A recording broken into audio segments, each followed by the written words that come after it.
अरविंद केजरीवाल और उनके कृत्यों के माध्यम से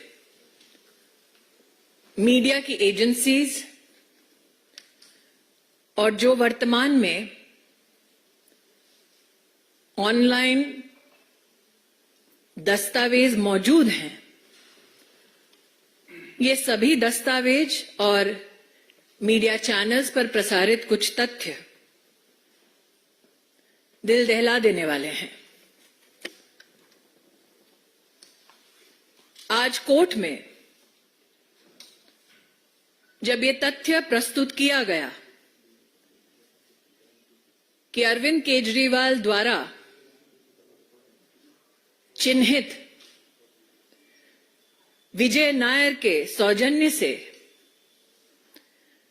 कुछ विशिष्ट शराब कंपनियों ने बैठकर शराब की पॉलिसी बनाई, तो अरविंद केजरीवाल जी के किसी भी वकील ने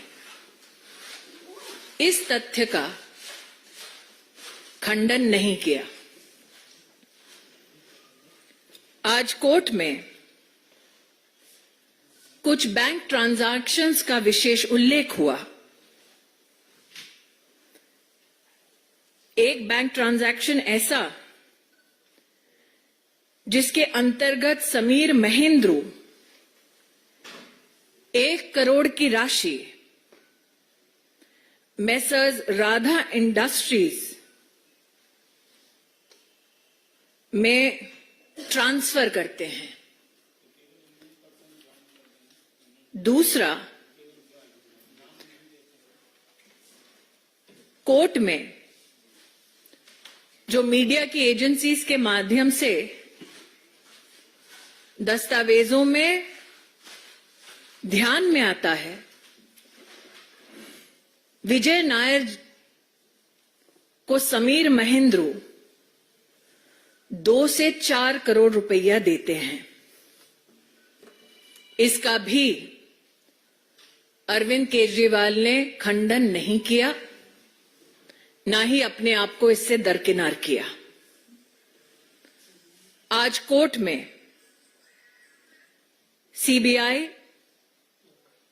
और इंडियन पीनल कोड के अंतर्गत, पीएमएलए के अंतर्गत जितने केसेस दाखिल हुए थे और जो विविध कोर्ट्स के सम्मुख पेश हुए, उसके खिलाफ भी अरविंद केजरीवाल के लॉयर्स ने कोई स्पेसिफिक मंतव्य नहीं दिया। ऐसा अगर आप ऑनलाइन लीगल प्रोसीजर्स को रिपोर्ट करने वाली एंटिटीज का भी खाका पड़े तो ध्यान में आता है। केस के कुछ तथ्य हैं जो जानकारी में आता है कि आज कोर्ट के सम्मुख प्रस्तुत हुए। एक कि 4/9/2020 दिल्ली सरकार एक एक्सपर्ट कमेटी बनाती है। उस कमेटी का बनना, ये ऑर्डर देने वाले, इशू करने वाले व्यक्ति का नाम है मनीष सिसोदिया। एक्सपर्ट कमेटी को चेयर करते हैं तब के एक्साइज कमिश्नर, और इस कमेटी ने 13/10/2020 अपनी रिपोर्ट सबमिट की, ऐसा जानकारी में आता है। एक्सपर्ट कमेटी की रिपोर्ट 31 दिसंबर 2020 में सार्वजनिक की जाती है और 14,671 फीडबैक्स आते हैं। ये सब अरविंद केजरीवाल जी की काउंसिल ऑफ मिनिस्टर्स में कैबिनेट मीटिंग में 5/2/2021 में प्रस्तुत होते हैं ताकि इसे एग्जामिन किया जाए। जो ग्रुप ऑफ मिनिस्टर्स बनता है उसमें 3 मुख्य लोग हैं, मनीष सिसोदिया, सत्येंद्र जैन, कैलाश गहलोत। मैं आपका ध्यान आकृष्ट करना चाहूंगी कि जो कोर्ट के सम्मुख दस्तावेज प्रस्तुत हुए हैं उसमें ये साफ इंगित है कि इन दस्तावेजों में बिना किसी कारण क्लैरिफिकेशन और मॉडिफिकेशन किया जाता है। बदला हुआ ये दस्तावेज दोबारा जनता के सम्मुख कभी प्रस्तुत नहीं होता।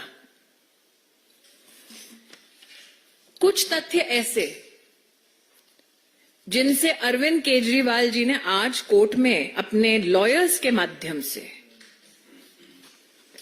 एक बार भी अपने आप को दरकिनार नहीं किया। एक, मनीष सिसोदिया के अपने सेक्रेटरी ने 7 दिसंबर 2022 में ये कबूल किया कि मनीष सिसोदिया ने सी अरविंद नामक उस सेक्रेटरी को केजरीवाल के घर बुलाया, 30 पेज का डॉक्यूमेंट दिया। जब इस व्यक्ति को अरविंद केजरीवाल के घर बुलाया गया तब कमरे में मनीष सिसोदिया, सत्येंद्र जैन और अरविंद केजरीवाल उपस्थित थे।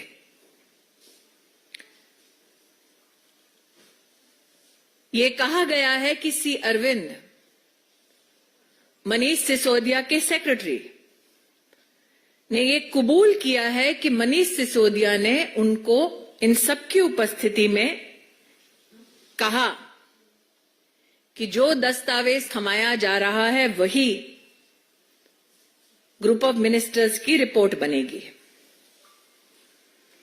उस दस्तावेज में कैसे शराब की कंपनियों को लाइसेंस मिलेगा, कितना प्रॉफिट मार्जिन होगा, ये सारे तथ्य थे।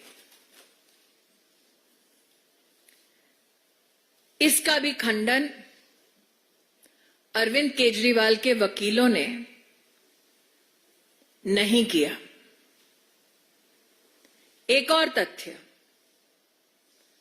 बुच्ची बाबू सीए ऑफ मिस के कविता 23 फरवरी 2023 उन्होंने स्वयं ये स्टेटमेंट दिया कि विजय नायर, जिनको अरविंद केजरीवाल अपना माय बॉय कहकर संबोधित कर चुके थे, उन्होंने शराब के इस घोटाले के संदर्भ में ये ऑफर दिया कि कुछ पॉलिसी में ऐसा बदलाव हो सकता है जिससे कि कविता को मुनाफा हो। मात्र ये स्टेटमेंट नहीं है, कोर्ट में बुच्ची बाबू जो सीए हैं के कविता के, उनके व्हाट्सएप मैसेजेस भी उपलब्ध हैं, ऐसा कोर्ट के सम्मुख कहा गया। तब भी अरविंद केजरीवाल जी के वकीलों ने इस स्टेटमेंट का और स्टेटमेंट से संबद्ध व्हाट्सएप मैसेजेस का खंडन नहीं किया। सार्वजनिक रूप से दस्तावेज जो उपलब्ध हैं उसमें कोर्ट में जांच एजेंसी ने कहा कि अरविंद केजरीवाल ने घूस मांगी साउथ ग्रुप से। उसके संदर्भ में श्री एमएस रेड्डी का बयान पिछले साल का 6/7/2023 और 17/7/2023 स्पष्ट रूप से लिखा था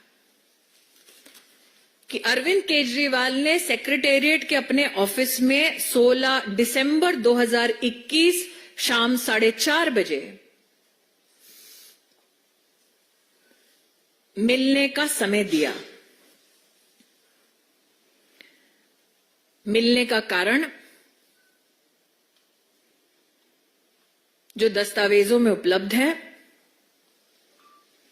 अरविंद केजरीवाल का statement as per MS Reddy कि हम दिल्ली में सबको बिजनेस करने के लिए बुला रहे हैं।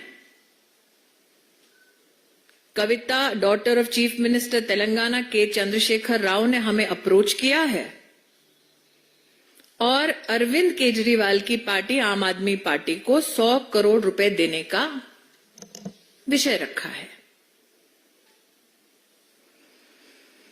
तत्पश्चात एमएस रेड्डी ने कहा कि 19 मार्च 2021 को कविता उनसे मिली और कविता ने उनसे कहा कि वो 50 करोड़ का अरेंजमेंट करें। इस व्यक्ति ने अपने बेटे से कहा कि आगे की कार्रवाई कविता के साथ करें और उस बेटे ने उनसे बतलाया कि 30 करोड़ इस शराब घोटाले के लिए देना सुनिश्चित हुआ है। दस्तावेज में यह भी कहा गया कि 25 करोड़ के कविता के दो व्यक्ति नेमली बुच्ची बाबू और अभिषेक बोनपल्ली इनको दिया गया। इसका भी खंडन आज कोर्ट में जो सार्वजनिक दस्तावेज उपलब्ध हैं उसका खंडन अरविंद केजरीवाल की लीगल टीम ने नहीं किया। दस्तावेजों की झड़ी में आज अगर आप इन दस्तावेजों को पढ़ेंगे तो जो सुबह से मैं आम आदमी पार्टी के प्रवक्ताओं का और विशेषज्ञों का वक्तव्य सुन रही हूं, they were asking where is the money? कितना पैसा दिया गया, कब किसको कहां दिया गया, इस सब का विवरण अदालत के सामने प्रस्तुत किया गया। अरविंद केजरीवाल के साथ मिलकर किस प्रकार की कंस्पिरेसी हुई, एक स्टेटमेंट है 25 अप्रैल 2023 का शरत रेड्डी का,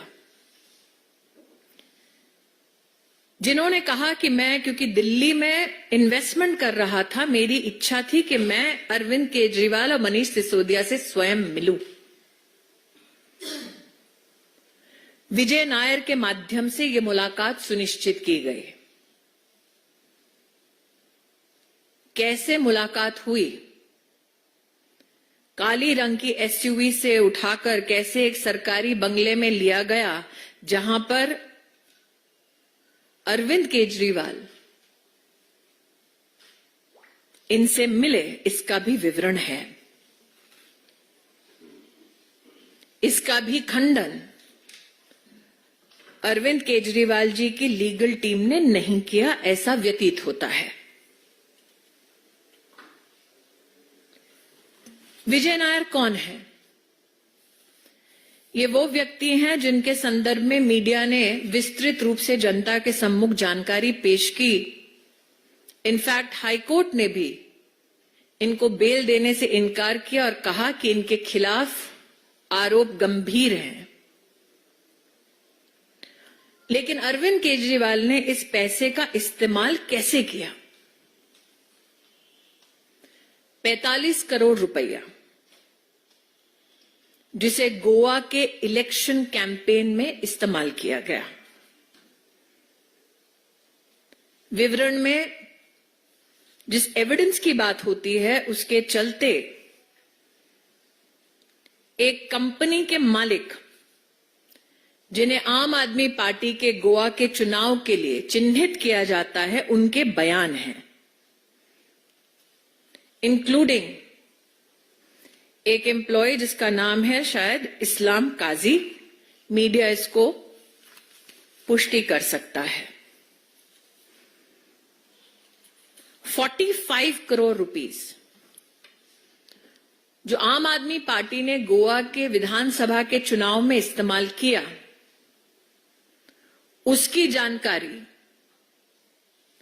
आईटी डिपार्टमेंट के विविध छापे, हवाला मनी का ट्रांजैक्शन कैसे हुआ, इस सब की पुष्टि सीबीआई ने की और अपनी सप्लीमेंट्री चार्जशीट में इसको फाइल किया 8/7/2023। इन सभी दस्तावेजों के साथ कॉल रिकॉर्ड्स भी कंफर्म करते हैं। इसका भी खंडन अरविंद केजरीवाल जी के वकीलों ने नहीं किया। जो रिकॉर्ड्स पाए गए, ये बताया जाता है कि अगस्त 2021 से लेकर जनवरी 2022 तक 18 मौकों पर 17 करोड़ से ज्यादा पैसा और 16 मौकों पर जून 21 से दिसंबर 21 के बीच 27 करोड़ रुपया का आदान प्रदान हुआ, ताकि आम आदमी पार्टी भ्रष्टाचार के अपने इस पैसे से गोवा के विधानसभा में अपनी राजनीतिक पहचान बना सके। ये पब्लिक नॉलेज है। इन दस्तावेजों के माध्यम से 4 रूट से गोवा पैसा भेजा गया। एक बार 12 करोड़, एक बार 7.1 करोड़, एक बार 16 करोड़, एक बार 7.2 करोड़, एक बार 2 करोड़। पैसा 4 रूट से ट्रांसफर हुआ, इसका खंडन अरविंद केजरीवाल के वकीलों ने नहीं किया। गोवा में 18 बार 17 करोड़, 16 बार 27 करोड़ का ये ट्रांजैक्शन हुआ, इसका खंडन अरविंद केजरीवाल जी के टीम ने नहीं किया। एडवर्टाइजिंग एजेंसी से लेकर, सर्वे करने वालों से लेकर, असेंबली सीट के मैनेजर्स से लेकर ये पैसा कैसे बांटा गया, इस सब का विवरण आज कोर्ट के सामने प्रस्तुत हुआ।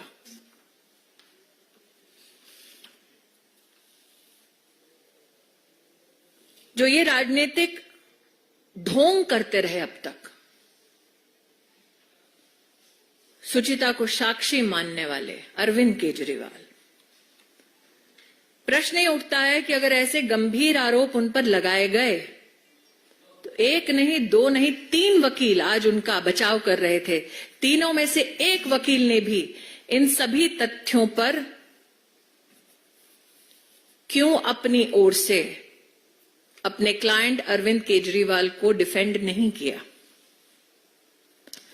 मैं आप सबको याद दिलाना चाहती हूं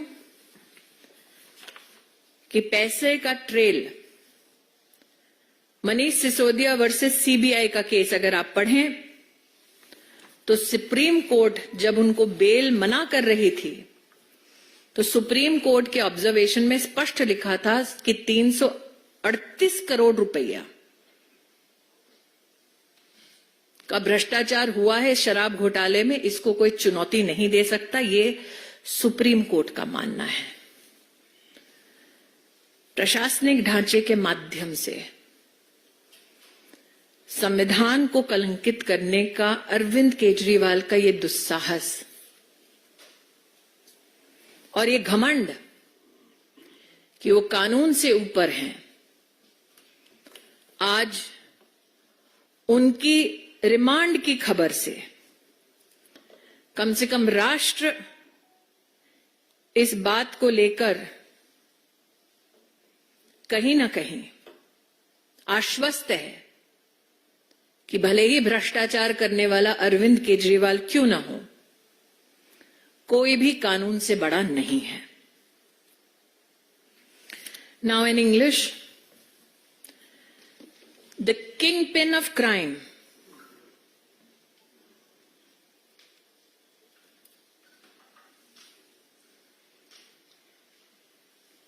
the kingpin of crime, Arvind Kejriwal, is now sought to be finally brought to justice. Looking at reportage by all media agencies and details available online, including reportage by those digital entities that report court proceedings. This, as a Karyakarta of the Bharatiya Janata Party, are my observations. That before the court today, the investigation agency has unequivocally said that liquor companies were instrumental in framing and implementation of the excise policy, namely the Delhi excise policy for the year 21-22, famously called the liquor policy in Delhi. What is shocking yet is not only that this is an abject pronouncement of the evidence found, but it is also finding an illustration of financial transaction of various kinds. Today, as is now public knowledge, produced before the court was evidence which highlights how Shri Sameer Mahendru transferred 1 crore rupees to Messrs. Radha Industries, managed by Shri Dinesh Arora, ultimately to benefit in terms of onward transmission to Shri Vijay Nair. And that Vijay Nair, who Arvind Kejriwal once famously said is his boy, received 2 to 4 crore rupees from Sameer Mahendru. This fact was not refuted by Arvind Kejriwal's lawyers today in court. All the supplementary and main prosecution complaints which have been filed and on which the Honorable Court has also issued processes, none of those cases and their mention has been challenged by Arvind Kejriwal in court today. To just give a short background to the scam, on 4/9/2020, Manish Sisodia issues an order for the constitution of an expert committee which has to suggest measures with regards to the excise policy. That this expert committee places its report in the public domain on the 31st of December 2020 and receives over 14,671 feedbacks from the general public is also mentioned. There is a mention of the constitution of a group of ministers, but also uniquely there are mentions about how clarifications and modifications were made to the report without any justification. And on these modified documents, no public comments were sought. Across all television channels today, we have seen many representatives of the Aam Aadmi Party and those who have opined on this scam talk about the role of Arvind Kejriwal. His role in the policy formulation. There is a statement by the Secretary of Manish Sisodia, of course, freely hired by Manish Sisodia, C. Arvind, which is dated 7th of December 2022. where Mr. Arvind says that in March 21, Manish Sisodia called him to the residence of Chief Minister Arvind Kejriwal, gave him 30 pages worth of a document, which was a draft report, that at this said venue, at this said time, Satyendra Jain, Manish Sisodia and Arvind Kejriwal were present. Manish Sisodia then goes on to tell C. Arvind that this is the base document on which the final report is to be made. This document includes how licenses are to be given out to private players for distribution of alcohol and how profit margin was to be fixed at 12%. These points were never discussed in the GOM, and these points, as C. Arvind has stated in his statement dated 7th December 22, were handed over to him at Arvind Kejriwal's residence. Today, as publicly available document tells us, Arvind Kejriwal's lawyers have not refuted this statement of C. Arvind. Another statement by Bachi Babu, the CA of K. Kavita, dated 23 February 2023, where he states that Vijay Nair, Arvind Kejriwal's boy, offered him provisions so that K. Kavita can be favored. Bachi Babu's statement is also corroborated by WhatsApp messages. This position as well was not refuted by Arvind Kejriwal. Another statement, MS Reddy, in a statement dated 17/7/2023, has said that Arvind Kejriwal gave him time in the Secretariat office on the 16th of March 2021 at 4:30 p.m. where Arvind Kejriwal said he welcomes people to do business in Delhi, and regarding the liquor business, the statement apparently says that K. Kavita had already approached him to do the business in Delhi, and the offer of payment was 100 crores to the Aam Aadmi Party. This gentleman claims that on 19th March, K. Kavita met him, asking him to meet her. Then on 20th March, she meets him and says that Arvind Kejriwal has spoken to her. And she asks whether he can arrange 50 crores. He claims since he is involved in MP daily activities, his son Raghav is told to further deal with K. Kavita. The son Raghav informs the father that he has agreed to pay 30 crores. मतलब सौदेबाजी की आप हद देखिए कि किसको कितना भ्रष्टाचार में डिस्काउंट मिल सकता है, उसकी भी चर्चा हुई. राघव का भी स्टेटमेंट रिकॉर्डेड 26/7/23 डेटेड 27/7/23 कंफर्म करता है कि उसने के कविता के 2 व्यक्तियों को 25 करोड़ का कैश दिया. इसका भी खंडन. This has not been refuted by Arvind Kejriwal's legal team today in court. That is what public documents tell us.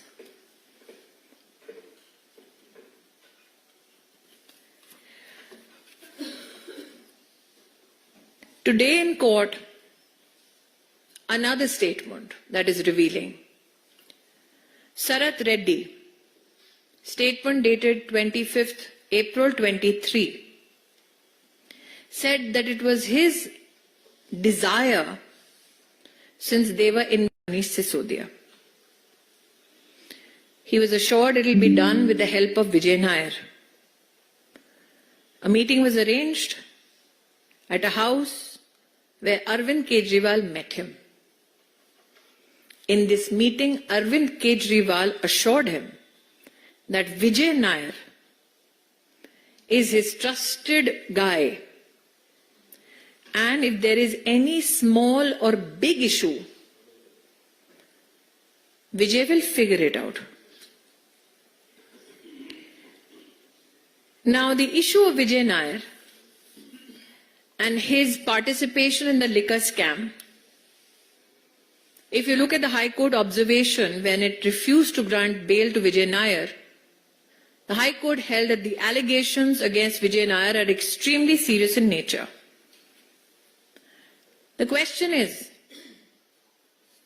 all these described meetings were not refuted by Arvind Kejriwal's legal team today.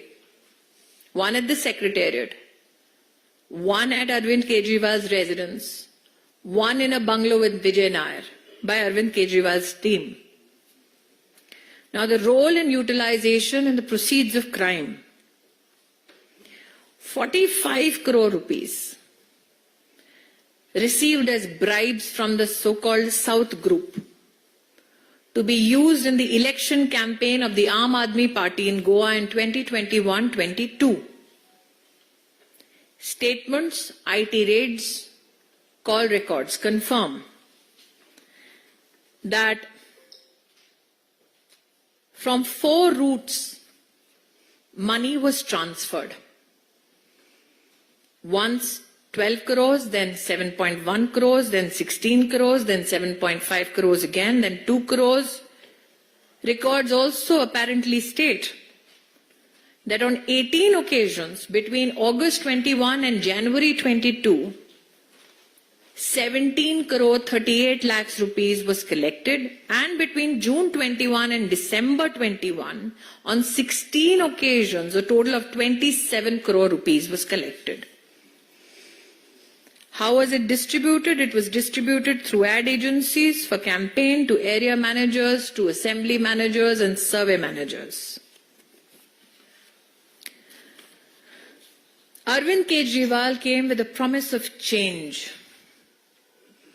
Arvind Kejriwal came with a promise of transparency. What he sought to do was use the instrument of state to defraud the public exchequer. Today he stands before the law to be adjudged and prosecuted and then made to pay for his crimes. The kingpin of crime finally being brought to justice. And for those who said that nothing was found, apart from the descriptions that I have just given, which is a part of the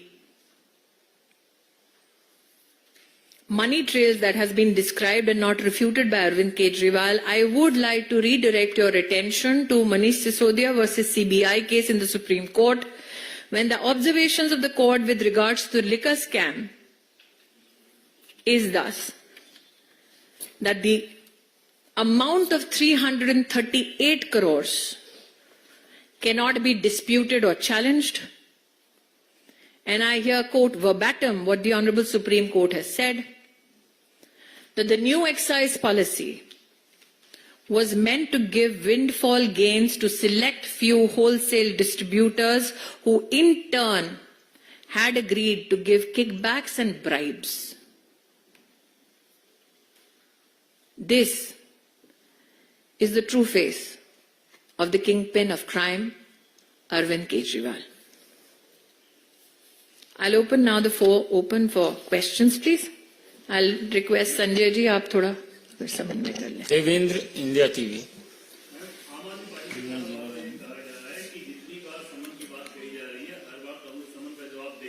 समन का जवाब देने के लिए समन नहीं दिया जाता, समन के संदर्भ में पेश होने का कानूनी प्रावधान है. विनीत. मैम, आम आदमी पार्टी की ओर से लगातार ये कहा जा रहा है कि जो भी कार्रवाई अरविंद केजरीवाल के खिलाफ की जा रही है, कहीं न कहीं दुर्भावना के कारण की जा रही है, बदले की कार्रवाई की जा रही है. सुप्रीम कोर्ट ने कहा है कि दिल्ली की अरविंद केजरीवाल की सरकार ने 330 करोड़ से ज्यादा का घोटाला किया शराब के नाम पर, और घूस दी।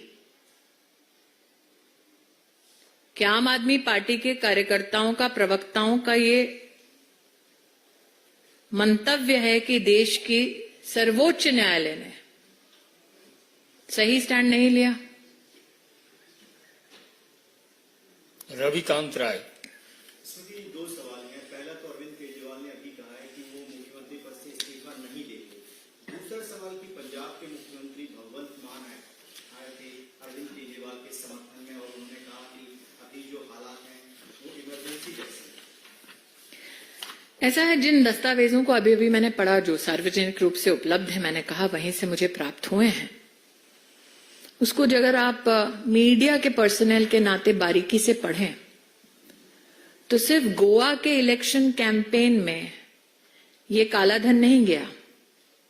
इन दस्तावेजों में पंजाब के आम आदमी पार्टी के चुनाव का भी उल्लेख है। तो सीएम पंजाब किस भय से मिलने आए थे भाभी जी से? आमोद राय। इस पूरे प्रकरण में जो सबसे महत्वपूर्ण बात है कि पहली बार ऐसा हुआ है कि सिटिंग सीएम जेल जा रहे हैं या कड़ी में जा रहे हैं। तो आपको लगता है कि ये नई संवैधानिक चैलेंज है, इसको उम्मीद करना चाहिए, उनको इस्तीफा देना चाहिए? मुझे लगता है कि उनकी निजी संवैधानिक पोजीशन क्या रहेगी उस पर वही बेहतर टिप्पणी कर पाएंगे, लेकिन ये कहीं ना कहीं उन लोगों को भी आक्रोशित करता है जिन्होंने अरविंद केजरीवाल पर विश्वास किया, जिनमें से एक का नाम अन्ना हजारे है। यतीन्द्र। अभी किसी ने एक पीसी किया, उसने कहा कि जो 30 शरत रहती थी, जब उनसे पूछताछ की गई तो उन्होंने कहा कि कोई उन्होंने पैसा नहीं दिया, लेकिन ऐसा है, मैंने कर लिया गया और फिर इलेक्टोरल बॉन्ड उन्होंने कर लिए तो उसे कहलवा दिया और जमानत हुई। मैं पुनः कह रही हूं कि मैंने जितनी तथ्य को अभी पढ़ा है, बैंक के ट्रांजैक्शंस हैं, इनकम टैक्स डिपार्टमेंट की रेड्स हैं, सुप्रीम कोर्ट का बयान है, सुप्रीम कोर्ट के बयान के साथ साथ कॉल रिकॉर्ड्स की डिटेल है। वो प्रेस कॉन्फ्रेंस में चाहे कुछ भी कहे, कोर्ट में क्यों नहीं कहा? पायल। At one point in time, the Aam Aadmi Party and the Congress were at loggerheads, but the first person to actually call up Kejriwal's family and reach his residence today was Rahul Gandhi and KCS Gopal. Are you really surprised? No. Now, this speak in folk tongues is known, especially the Gandhi family. On the 2nd of July 2023, Rahul Gandhi made a mention in his Telangana rally to the liquor scam in Delhi, which is known to all agencies. So which Rahul Gandhi is correct? The one who's calling Kejriwal's family or the one who spoke in Telangana on the 2nd of July 2023? And which Congress party is correct? The one that gave a letter to the Commissioner of Police on 3/6/2022 or the ones that are trying to defend him today? Which Congress is correct? The one who in the roop of Ajay Makhanji actually accused Arvind Kejriwal of taking black money in the Goa Assembly elections to defeat the Congress party. Arun. Ma'am Hindi में बोल दिया राहुल गांधी का जो आरोप था, राहुल गांधी कितनी विविध प्रकार की एक ही विषय पर पासा पलटते हुए टिप्पणी कर सकते हैं, उसका एक प्रमाण देना चाहूंगी। 2 जुलाई 2023 में तेलंगाना में राहुल गांधी ने उल्लेख किया कि केसीआर भी करप्ट है, शराब का भी घोटाला हुआ है और सभी एजेंसीज को पता है। तो कौन सा राहुल गांधी सच बोल रहा था, तेलंगाना वाला कि आज दिल्ली में जो फोन कर रहा है वो वाला? कांग्रेस पार्टी का कौन सा चेहरा सही चेहरा है? वो जिसने 3/6/2022 में दिल्ली में पुलिस को लिखित में शराब घोटाले के बारे में अपनी कंप्लेंट दी। क्या वो कांग्रेस सही है? आज वाली कांग्रेस सही है? कौन सी कांग्रेस का नेतृत्व आज दिल्ली में सही है? वो अजय माकन जी जिन्होंने सार्वजनिक प्रेस करके कहा कि अरविंद केजरीवाल की पार्टी ने गोवा के चुनाव में कांग्रेस पार्टी को हराने के लिए भ्रष्टाचार का पैसा इस्तेमाल किया। कांग्रेस के वो प्रवक्ता जो कहते हैं कि शराब का घोटाला हुआ, तो सच कौन बोल रहा था? राहुल तेलंगाना में, राहुल दिल्ली में? प्रवक्ता तब या प्रवक्ता अब? अरुण।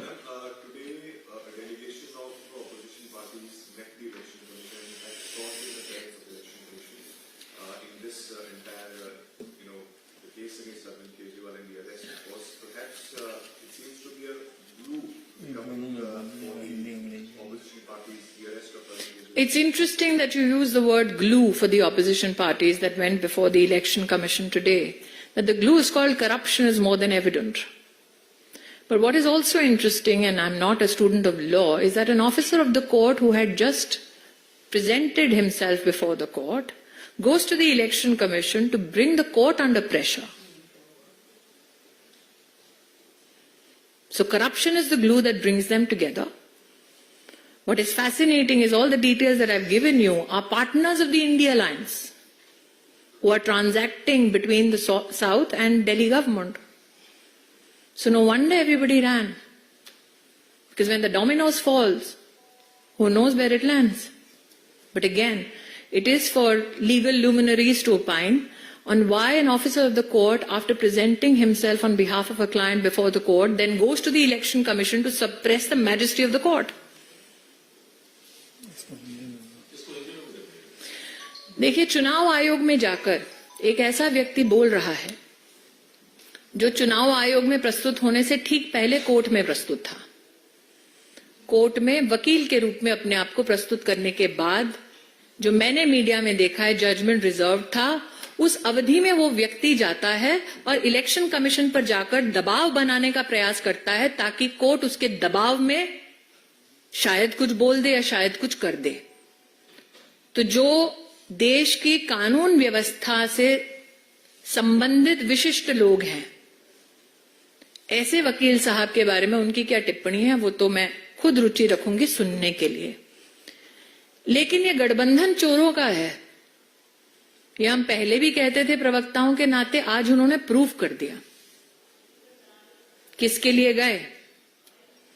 उसके लिए जो शराब के घोटाले का सरगना है, जिसके खिलाफ बैंक का transaction, call record detail, policy instrument और कई लोगों का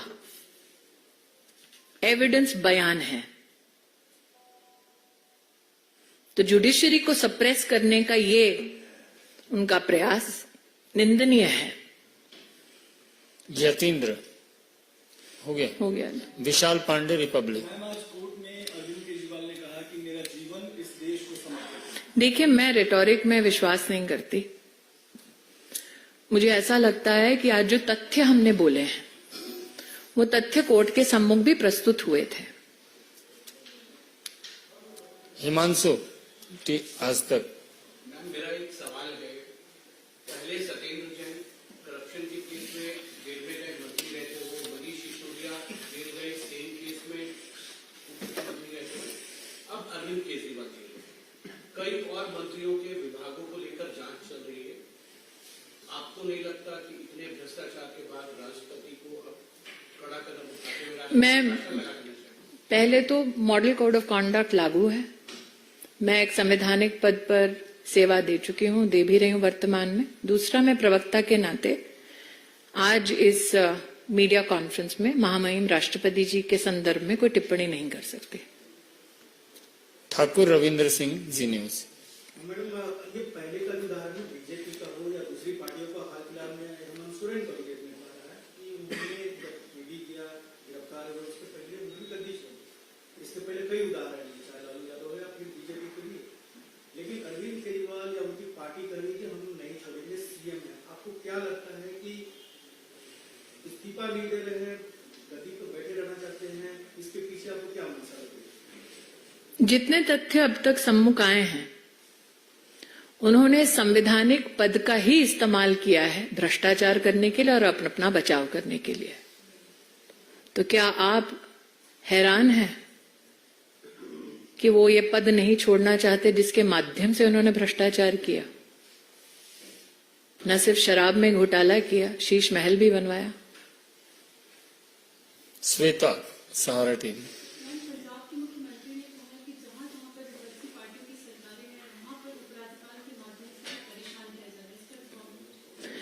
मैं पुनः कहती हूं, अभी जो मैंने दस्तावेज पढ़े जो कोर्ट में पब्लिकली अब अवेलेबल शायद हुए हैं, क्योंकि मैंने तो मीडिया के माध्यम से पढ़े, उसमें सिर्फ गोवा के इलेक्शन कैंपेन को ब्लैक मनी से फाइनेंस करने का उल्लेख नहीं है, पंजाब का भी है। तो क्या इस पर पंजाब के आम आदमी पार्टी के मुख्यमंत्री जी कोई स्पष्टीकरण देना चाहेंगे? मित्रों, सभी प्रश्नों का लगभग हमने उत्तर दिया है। I am really grateful for your patience, ladies and gentleman, thank you so much.